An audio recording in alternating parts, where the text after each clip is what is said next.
नमस्कार प्रेक्षकांनो, तू हिरे माझा मितवा या मालिकेच्या येणाऱ्या भागामध्ये जबरदस्त असा ट्विस्ट येणार आहे.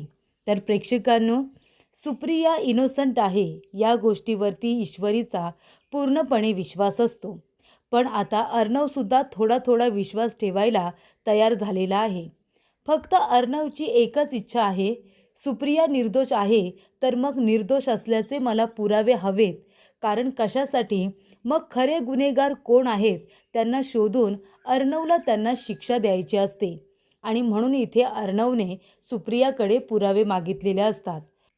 अर्णव सुप्रियावरती तर रागवलेलाच असतो, पण तो ईश्वरीवरती सुद्धा रागवलेला असतो. जवळजवळ ईश्वरीचा संसार मोडकळीला आलेला असतो. तेव्हा सुप्रियाची इच्छा असते, मी निर्दोष आहे हे मला माहिती आहे, पण या गोष्टीमुळे माझ्या भूतकाळाची सावळी माझ्या मुलीच्या संसारावरती, तिच्या वर्तमानावरती पडलेली आहे. आणि माझ्या भूतकाळामुळे माझ्या मुलीचा भरलेला संसार मोडू नये यासाठी आता सुप्रिया दिवस रात्र एक करते आणि स्वतः निर्दोष असल्याचे पुरावे ती अर्णवसमोर सादर करण्याचा प्रयत्न करत असते. ती स्वतः निर्दोष आहे हे सिद्ध तेव्हाच होईल जेव्हा गुन्हेगार अर्णवच्या समोर येतील. आणि ते गुन्हेगार अर्णवच्या समोर आणण्यासाठी इथे सुप्रिया खूप प्रयत्न करत असते. आणि ईश्वरी आपल्या आईची बरोबरीने साथ देत असते, कारण तिचा सुप्रियावरती पूर्ण विश्वास आहे. पण इथे वल्लरी एक एक पुरावे जे त्यांनी जमा केलेले असतात ते पुन्हा पुन्हा नष्ट करण्याचा प्रयत्न करत असते. पण इथे आता सुप्रियासुद्धा तिच्या प्लॅनमध्ये अडकलेली असते, कारण उदयकांत तिच्याकडे 50 लाखांची मागणी करत असतो. आणि अजून एक मेन सूत्रधार समोर आलेला आहे, तो म्हणजे श्रीकांत धुमाळ. आणि श्रीकांत धुमाळचा या सगळ्या प्रकरणाशी खूपच जास्त जवळचा संबंध आहे, कारण त्याने वल्लरीची मदत केलेली असते. आणि प्रेक्षकांनो, ह्याच आता श्रीकांत धुमाळला पकडण्यासाठी ईश्वरी त्याच्या ऑफिसपासून घरापर्यंत पोचलेली असते. पण श्रीकांत धुमाळ इतका घाबरलेला आहे की 20 वर्षांपूर्वीची गोष्ट ही मुलगी आता का विचारते असा प्रश्न त्याच्या मनामध्ये आलेला असतो. आणि म्हणूनच तो तिथून पळ काढतो आणि तो ईश्वरीच्या समोर यायला तयार नसतो. पण ईश्वरीकडे आता एक हत्यार आहे, आणि ते म्हणजे त्याचा ॲड्रेस आणि त्याचा पर्सनल मोबाईल नंबर. त्याच्यामुळे ती आता त्याच्याकडून सगळी माहिती काढून घेण्याचा प्रयत्न करणार असते. आणि त्याच्यामध्ये अर्णव तिची बरोबरीने साथ देणार असतो.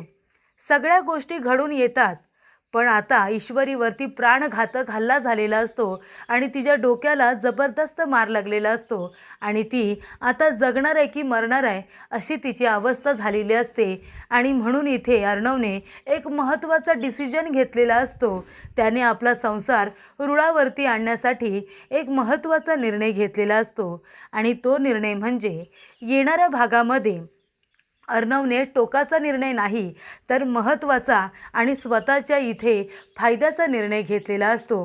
त्याला ईश्वरीला गमवायचं नाही आहे. ईश्वरीवरती त्याचं खूप जास्त प्रचंड प्रेम आहे, पण काही गैरसमज झालेले असतात म्हणून तो ईश्वरीवरती रागवलेला असतो. पण तरीसुद्धा त्याने ईश्वरीला आपल्यापासून दूर ठेवलं नाही. तो ईश्वरीला म्हणाला की आपल्या ह्या लग्नामध्ये प्रेम नाही आहे, पण तरीसुद्धा तू माझ्याबरोबरच राहायचं, कारण तो ईश्वरीला आपल्यापासून दूर करू शकत नाही.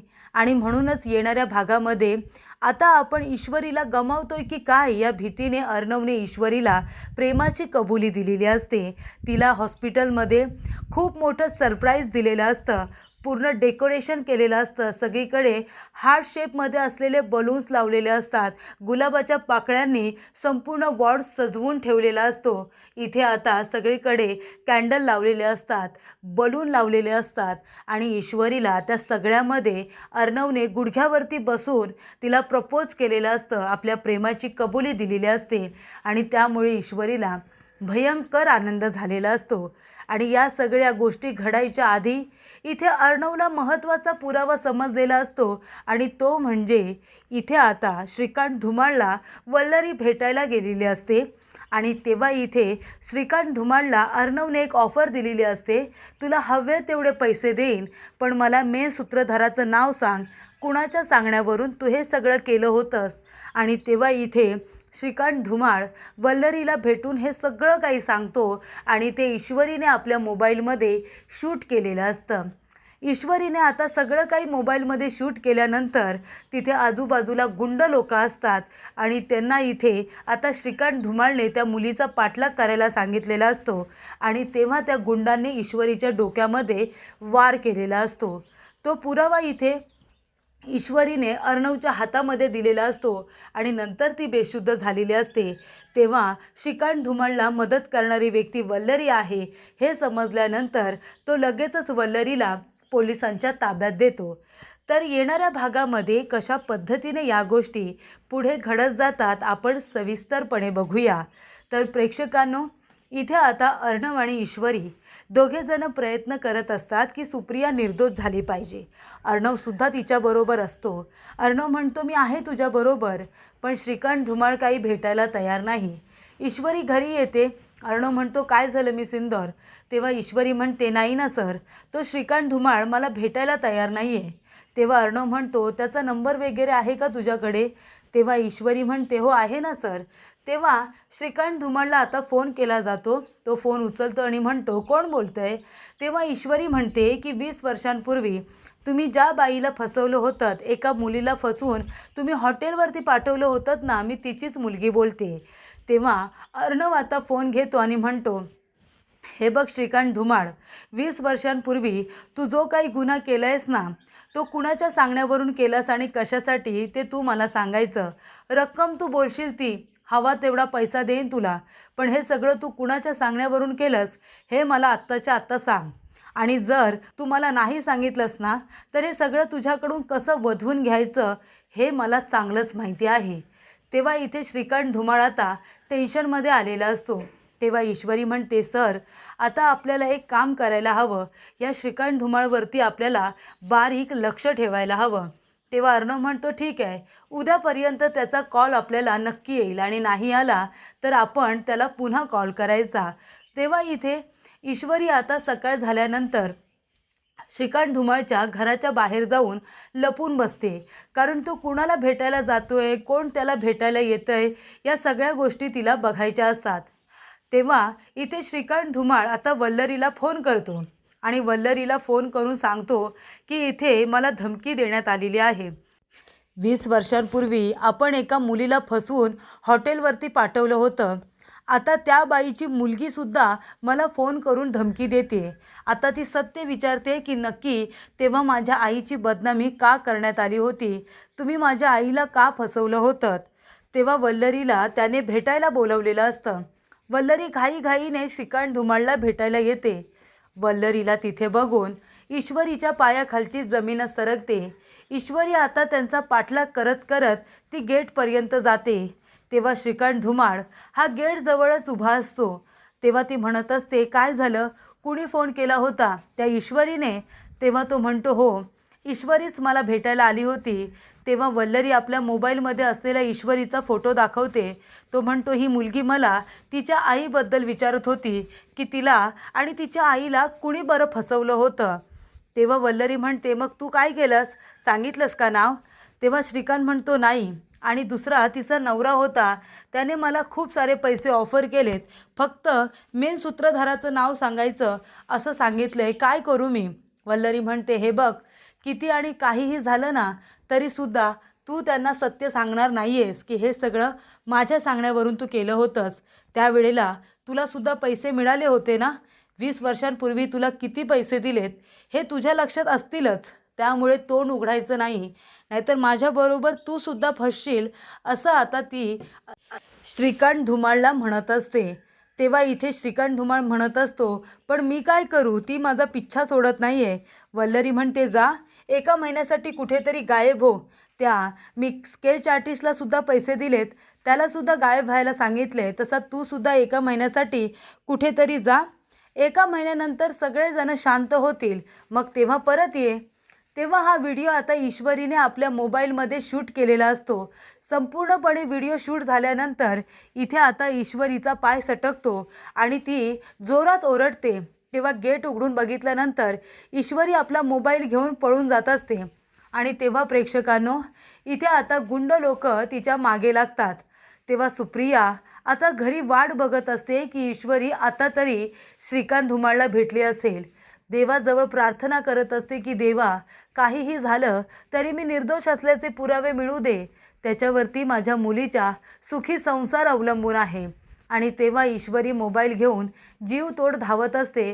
ते गुंड लोक तिला पकडण्यासाठी तिच्या मागे मागे धावत असतात. तेव्हा ईश्वरी अर्णवला आपलं लाईव्ह लोकेशन पाठवून देते. लाईव्ह लोकेशन पाठवल्यानंतर अर्णवला समजतं ईश्वरी कुठल्या तरी संकटात आहे आणि तो सुद्धा गाडी घेतो आणि त्या ठिकाणी आता ईश्वरीला वाचवण्यासाठी जातो. तेव्हा तो व्हिडिओ तिच्या मोबाईलमध्ये तर असतोच, पण आता त्या वेळेला गुंड लोक तिच्यावरती असा काही वार करतात की तिच्या डोक्याला जबरदस्त मार लागलेला असतो. आणि तेव्हा प्रेक्षकांनो, इथे आता ईश्वरी हॉस्पिटलमध्ये ॲडमिट करावी लागते. इतकी तिची हालत खराब होते. त्या गुंड लोकांची अर्णव धुलाई करतो, ईश्वरीला उचलतो, हॉस्पिटलला नेतो आणि डॉक्टरांनी सांगितलेलं असतं की डोक्याला जबरदस्त मार लागला आहे, त्यामुळे सर्जरी करावी लागेल. आणि सर्जरीसाठी आता वेळ तर लागणारच आहे, पण तिथे ब्लड लॉस झालेला असतो. त्यामुळे तुम्ही लवकरात लवकर इथे आता ब्लड बँकेमधून रक्ताची व्यवस्था करा, असं सांगण्यात आलेलं असतं. आता ईश्वरी, सुप्रिया आणि नम्रताची खरी आता इथे मुलगी नाही आहे, नम्रताची खरी बहीण नाही आहे. त्यांचं आता कुणाचंच रक्त मॅच होत नसतं आणि तेव्हा इथे ब्लड बँकेमधून आता रक्त हे मिळालेलं असतं. तेव्हा सर्जरी सुरू होते. अर्णव खूप जास्त टेन्शनमध्ये असतो. अर्णव रागाच्या भरामध्ये निघतो आणि श्रीकांत धुमाळकडे जातो आणि तिथे जाऊन त्याची चांगलीच धुलाई करतो. त्याला मारतो आणि म्हणतो, आता बोल, हे सगळं तू कुणाच्या सांगण्यावरून केलंस ते तू बोल. तेव्हा इथे श्रीकांत धुमाळ काही बोलायला तयार नसतो. तेव्हा इथे अर्णव त्याला इतकं मारतो की त्याच्याकडे दुसरा कुठलाही पर्याय उरत नाही. आणि श्रीकांत धुमाळ म्हणतो की वल्लरी पाटील यांच्या सांगण्यावरून हे सगळं मी केलेलं आहे. आणि उदयकांत राजे शिर्के, तेव्हा प्रेक्षकांनो, उदयकांत राजे शिर्के आणि वल्लरी या दोघांची नावं समोर आल्यानंतर अर्णवच्या पायाखालची जमीनच सरकलेली असते. ज्या व्यक्तीला तो दोषी समजत असतो, तिला फसवणारी व्यक्ती ही आमच्या घरातलीच आहे, हे जेव्हा अर्णवला समजतं तेव्हा अर्णवला खूप मोठा धक्का बसतो. अर्णव म्हणतो, खरं बोलतोयस तू? हे सगळं वल्लरी पाटील आणि उदयकांत राजे शिर्के यांनी केलंय, हे खरं आहे का? तेव्हा श्रीकांत धुमाळ म्हणतो, हे खरं आहे. 20 वर्षांपूर्वी या 2 माणसांनीच मला सुद्धा फसवलं होतं आणि मला त्यांच्या प्लॅनमध्ये सामील करून घेतलं होतं. सुप्रियाला फसवण्यामागे या दोघांचा मोठा हात आहे. तेव्हा अर्णव आता घरी आलेला असतो. त्याच्या खिशामध्ये ईश्वरीचा मोबाईल असतो आणि त्या मोबाईलमध्ये ती व्हिडिओ आता बघतो. त्या व्हिडिओमध्ये इथे आता श्रीकांत धुमाळ आणि वल्लरी एकमेकांबरोबर बोलत असतात. तो व्हिडिओ ईश्वरीने शूट केलेला असतो. त्याच्यामध्ये वल्लरीने धुमाळला धमकी दिलेली असते की माझं नाव कुठेही घ्यायचं नाही. तेव्हा इथे अर्णवची खात्रीच पटलेली असते की या सगळ्याच्या मागे वल्लरीचा खूप मोठा हात आहे. तेव्हा तो लगेचच पोलिसांना फोन करतो आणि म्हणतो की लवकरात लवकर या आणि वल्लरीला इथे अरेस्ट करा. माझ्या आईच्या मृत्यूला वल्लरी मामी जबाबदार आहे आणि त्यामुळे पोलिसांना बोलावून त्याने वल्लरीला पोलिसांच्या ताब्यात दिलेलं असतं.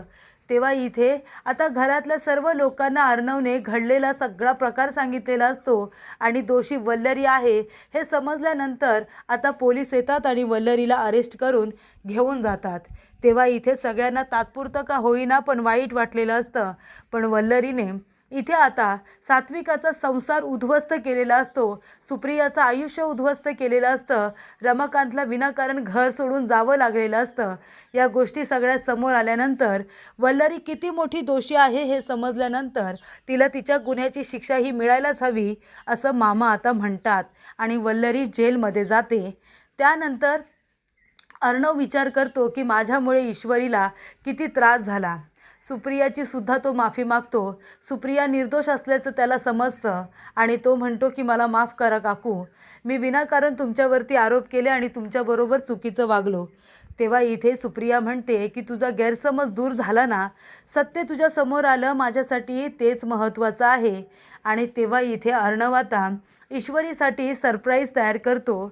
ईश्वरी ज्या वॉर्डमध्ये असते, ऑपरेशन झालेलं असतं, ती शुद्धीवरती सुद्धा आलेली असते, म्हणजे शुद्धीवरती पूर्णपणे आलेली नसते. म्हणून तिचा जो वॉर्ड आहे ना, तो अर्णवने खूप छान पद्धतीने डेकोरेट केलेला असतो. सगळीकडे हार्ट शेप बलून, कॅन्डल लावलेले असतात. गुलाबांच्या पाकळ्यांनी इथे हार्ट शेप तयार केलेला असतो. सगळं छान असं डेकोरेट केलेलं असतं. कारण इथे ईश्वरी आता आपल्याला सोडून जाते की काय ही भावना त्याला सहन होत नाही आणि आपलं चुकलं. ईश्वरी इनोसंट आहे, तिची आईसुद्धा इनोसंट आहे हे जेव्हा त्याला कळतं ना, तेव्हा अर्णव आता ईश्वरीला प्रपोज करायचं ठरवतो. जेव्हा ईश्वरी डोळे उघडते तर छान असा तिचा वॉर्ड डेकोरेट करण्यात आलेला असतो. तेव्हा अर्णव येतो आणि म्हणतो, मिस इंदौर सॉरी, माझ्यामुळे तुला खूप त्रास सहन करावा लागला ना. तेव्हा ईश्वरी म्हणते, नाही सर, तुमच्यामुळे मला का त्रास होईल. तेव्हा अर्णव म्हणतो, तू म्हणत होतीस ना की मला माझ्या आईला निर्दोष सिद्ध करायचं आहे, कारण त्याच्यावरती आपल्या नात्याचं भविष्यसुद्धा अवलंबून आहे. तेव्हा अर्णव म्हणतो की तू मला सोडून कुठेच जाणार नाही आहेस मिस इंदौर, कारण मी तसं होऊच देणार नाही आहे. तो म्हणतो, माझं तुझ्यावरती खूप प्रेम आहे, आतापासूनच नाही, तेव्हापासून जेव्हापासून तू माझ्यावरती प्रेमसुद्धा केलं नव्हतंस तेव्हापासून माझं तुझ्यावरती प्रेम आहे आणि मी तुला माझ्या आयुष्यातून कधीच जाऊ देणार नाही आहे. माझं चुकलं, मला माफ कर. दोषी तर माझ्या घरातलेच होते. विनाकारण मी तुझ्या आईवरती संशय घेतला. या सगळ्यामध्ये तुझ्या आईला आणि माझ्या आईवडिलांना फसवलं गेलं होतं आणि हे मला कळलं आहे. तू आणि तुझी आई निर्दोष आहात आणि त्यासाठी मी तुझे हात जोडून माफी मागतोय. तू माझ्या प्रेमाचा स्वीकार करशील मिस इंदौर. तेव्हा इथे ईश्वरी म्हणते, सर, या क्षणाची तर मी आतुरतेने वाट बघत होते. माझंही तुमच्यावरती जीवापाड प्रेम आहे. तुम्ही मला काय जाऊ देणार नाही. मीच तुम्हाला कधीच सोडून जाणार नाही आहे, असे ईश्वरी अर्णवला म्हणते आणि त्याला प्रेमाने मिठी मारते. तेव्हा प्रेक्षकांनो, सगळे गैरसमज दूर झालेले असतात. अर्णवने ईश्वरीला प्रेमाची कबुली देताच ईश्वरीने त्याचं प्रेम स्वीकारलेलं असतं आणि तिनेसुद्धा त्याला आपल्या मनातल्या भावना सांगितलेल्या असतात. अशा रीतीने वाईटातून काहीतरी चांगलं घडतं असं म्हणतात. तसंच घाईचं अर्णव ईश्वरीच्या बाबतीत घडलेलं असतं आणि शेवटी सगळं काही चांगलं होत दोघेजण एकत्र आलेले असतात.